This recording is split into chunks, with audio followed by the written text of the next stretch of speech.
Welcome to my YouTube channel. நம்ம இன்றைக்கி முக்கோணிகளும் அவற்றின் கோணங்கள் எப்படி காணலாம் என்ற சம்பந்தமான பயிற்சிகளை பார்ப்போம். சரியா? சரி.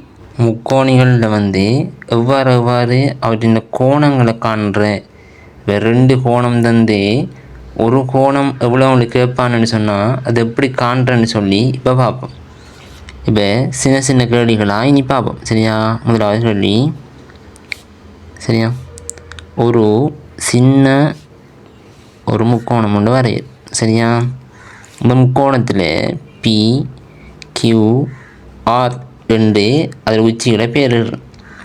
இதில் இந்த PQR ரெண்டு இந்த கோணம் நான் ஒரு 60 பாகைன்னு வைக்கேன்.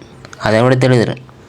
PQR என்ற கோணம் சமன் எவ்வளவு? 60 பாகை. அதே போல் QPR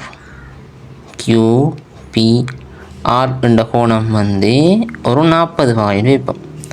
அதாவது இந்த கோணம் எவ்வளவு? 40 பாகை. இப்போ இந்த கோணம் எவ்வளோன்னு எனக்கு தெரியாது. நான் அந்த எக்ஸ் என்று வைக்கேன். அந்த எக்ஸ் தான் கேள்வி. அந்த எக்ஸை கண்டுபிடிக்கணும். இப்போ எப்படி கண்டுபிடிப்போம்? உங்களுக்கு தெரியணும், ஒரு முக்கோணியின் அகக்கோணங்களின் கூட்டுத்தொகை எவ்வளவு? 180 பாகை. ஆகவே அப்போ எக்ஸ் என்ற கோணம் சக இந்த 40 பாகை சக இந்த 60 பாகை. இது எவ்வளோதையும் கூட்டினா எவ்வளோ வரணும்? 180 பாகை வரணும். சரியா? இதில் காரணம் என்ன எழுதணும்? முக்கோணிகளின் அகக்கோணங்களின் கூட்டுத்தொகை 180 பாகை. இப்படி எழுதுனா சரி. சரியா? அதாவது நீங்கள் விதிச்சு எழுதணும். நான் ஷார்ட் அடி காட்டுறேன். எக்ஸாம் என்ன? 40 60 எவ்வளவு? 100. இது ரெண்டுமே என்ன செய்யுது? இந்த பக்கம் கூட்டுப்படுது. சமனுக்கு அங்காள போனால் என்ன செய்யும்? கழிப்படும். ஆகவே 180லிருந்து 100 போனால் எவ்வளவு? 80 பாகை. ஆகவே QRP அல்லது PRQ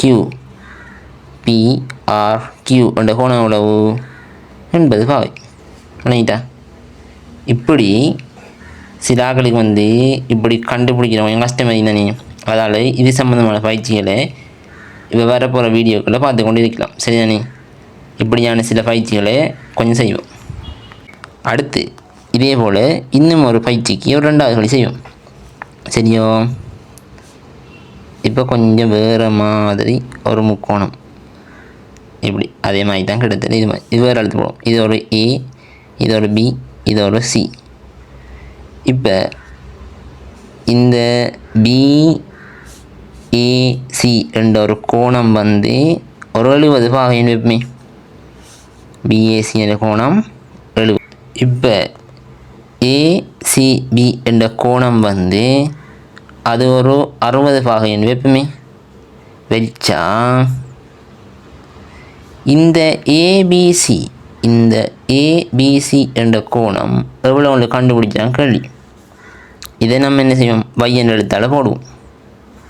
இப்போ அதே மாதிரி y சக 70 பாகை சக 60 பாகை சமன் 180 பாகை.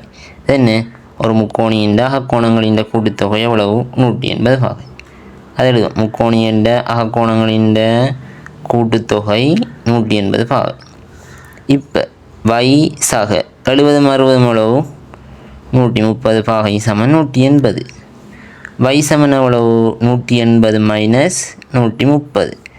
ஆகவே y சமன் எவ்வளவு? 50 பாகை. இதுதான் என்ன? இந்த ABC என்ற கோணம். இது விளங்கிட்டா? சரி, அடுத்த கேள்வியை பார்ப்போம்.